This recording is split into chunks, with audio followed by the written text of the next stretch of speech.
Have you ever looked at your bank statement and wondered where the hell all your money went when you swear you didn't buy anything major that month? Or maybe you've tried to cancel a subscription and found yourself clicking through 7 different pages designed to make you give up and just keep paying. Well, here's something that's going to make you immediately pull up your credit card statement. The average American is now spending over $900 per month on subscriptions. Not per year, per month. That's almost $11,000 annually just evaporating from your account in $9.99 increments. My name is Mike, and I spend way too much time analyzing spending patterns and why smart people keep bleeding money on services they barely use. If you want to understand how these companies are quietly draining your wealth and what to do about it, make sure to hit that subscribe button. And yeah, I see the irony of asking you to subscribe to a video about subscription traps. Give this a thumbs up if it saves you some money. Here's what makes the subscription model so insidious. It's not that any individual subscription is expensive. Netflix is $15. Spotify is $10. Your gym membership is $30. Each one seems totally reasonable in isolation. But that's exactly how they get you. You're not making one $900 decision. You're making 30 separate $30 decisions that feel insignificant at the time. Let me show you how this actually plays out in real life.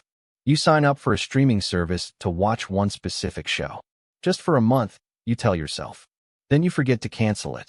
Or maybe you do use it occasionally, so you justify keeping it. Then another service has a show everyone's talking about. Now you've got 3 streaming platforms. Add in music, cloud storage, productivity apps, meal kits, wine clubs, and that meditation app you used twice. Before you know it, you're subscribed to 15 different services and couldn't name half of them without looking. But here's where this gets actually disturbing.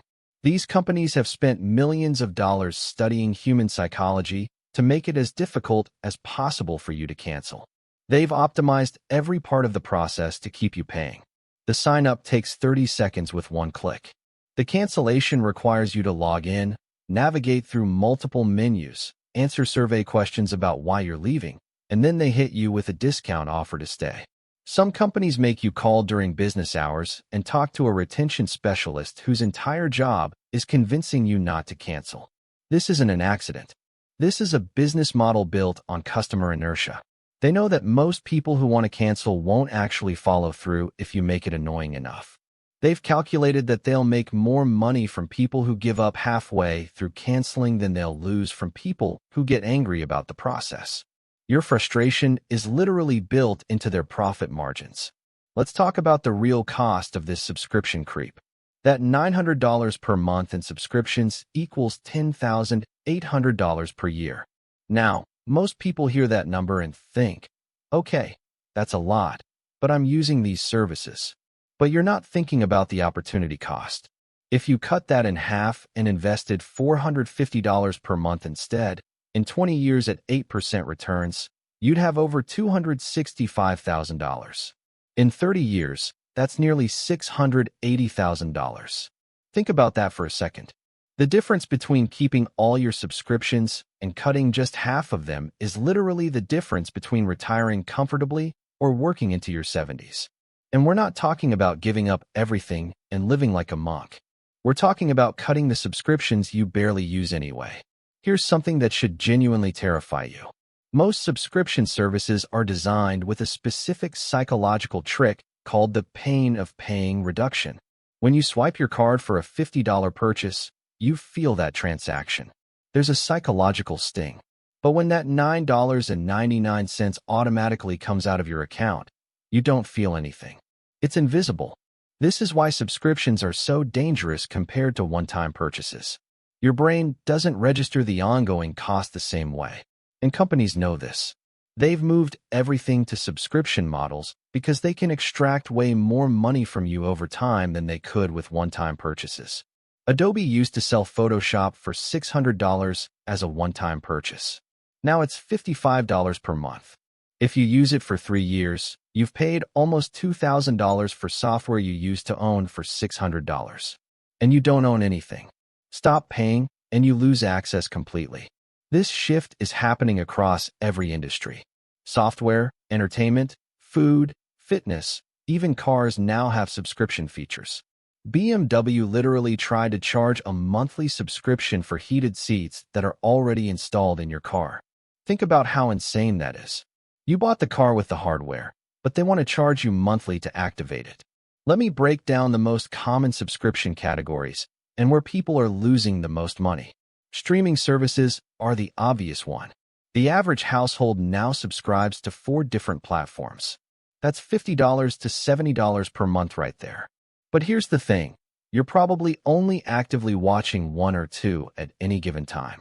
You could easily rotate subscriptions based on what you actually want to watch and cut this cost in half. Fitness and wellness is another massive category. Gym memberships, workout apps, meditation apps, nutrition tracking. People are paying $100 per month or more for fitness services they use maybe once a week. And I get it. You want to believe you'll use the gym membership. That's why you keep it. But the gym is counting on you not showing up. That's literally their business model. They sell way more memberships than they have capacity for because they know most people won't come. Then there's the productivity and software trap. Cloud storage, password managers, project management tools, email services, VPNs. These can easily add up to $80 to $100 per month if you're not careful. And many of them have free alternatives that work perfectly fine for most people's needs. Food and beverage subscriptions are getting ridiculous too. Meal kits, coffee subscriptions, wine clubs, snack boxes. People are spending $200 to $400 per month on food subscriptions that are supposed to save them money, but actually cost more than just buying groceries. Here's what really bothers me about this whole ecosystem. These companies have figured out that they can nickel and dime you more effectively than they can sell you something expensive.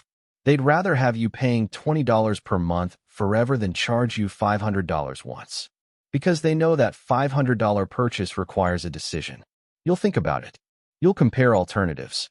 But that $20 monthly charge just keeps coming out until you actively do something to stop it. And they've added another layer to this trap, the annual subscription discount. They offer you 20% off if you pay for the whole year up front. Sounds like a deal, right? But now you're locked in for a full year, even if you stop using it after 2 months. And you've just given them an interest-free loan of your money that you can't get back. Let's talk about what actually happens when you try to audit your subscriptions. First, you probably can't even remember all of them. They're spread across multiple credit cards and bank accounts. Some are billed monthly, some quarterly, some annually. Some show up under weird company names that don't match the service you actually use. It's intentionally confusing. When you finally track them all down, you'll find subscriptions you completely forgot existed. That language learning app you used for 2 weeks 3 years ago, still charging you $12.99 per month. That free trial you signed up for and meant to cancel, been auto-renewing for 8 months. The gym membership from your old neighborhood that you can't use anymore, still coming out every month. I've seen people discover they're paying for subscriptions to services that don't even exist anymore or that they signed up for with old email addresses they no longer check. One guy I know was paying for 3 different music streaming services because he couldn't remember which one he actually used. He'd just sign up for another trial and forget to cancel the previous ones. Here's the action plan to escape this trap. First, do a complete audit this week. Not next month. This week. Check every credit card and bank account you have. List every single recurring charge. You can use apps that help identify subscriptions, but honestly, just manually going through 3 months of statements will show you everything. Second, for each subscription, ask yourself one question. Have I used this in the last 30 days? Not, might I use it someday? Or, I should use it more. Have you actually used it? If the answer is no, cancel it immediately. Don't wait. Don't tell yourself you'll use it more. Cancel it now. Third, for subscriptions you are using, ask if there's a free or cheaper alternative. Do you really need premium Spotify, or would the free version with ads work? Do you need 3 streaming services, or could you rotate them? Could you go to a cheaper gym or work out at home? Fourth, set calendar reminders before annual subscriptions renew. If you paid annually for something, put a reminder in your calendar 30 days before it renews. That gives you time to decide if you actually want another year and cancel if you don't. Fifth, use virtual credit cards for free trials.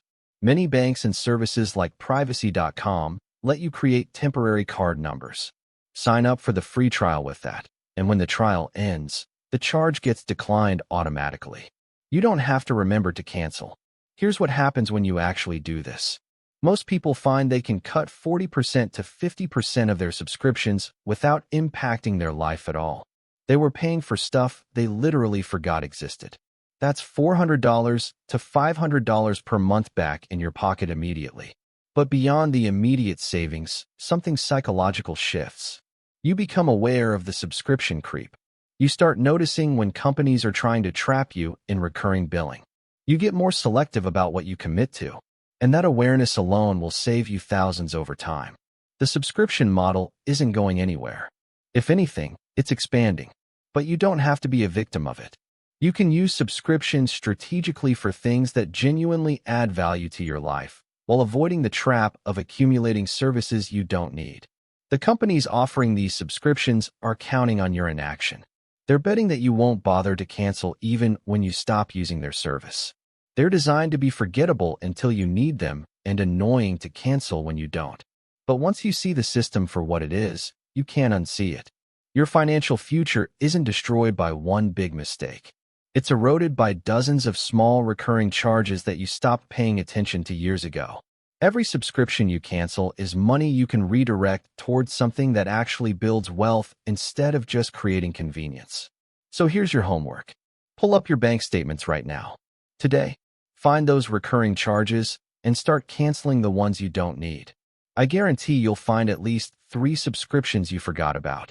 And I guarantee that money adds up to more than you think. The subscription trap is real, it's everywhere, and it's costing you thousands per year. But unlike most financial problems, this one has a simple solution. Pay attention, be ruthless about canceling what you don't use, and stop letting companies quietly drain your wealth $9.99 at a time.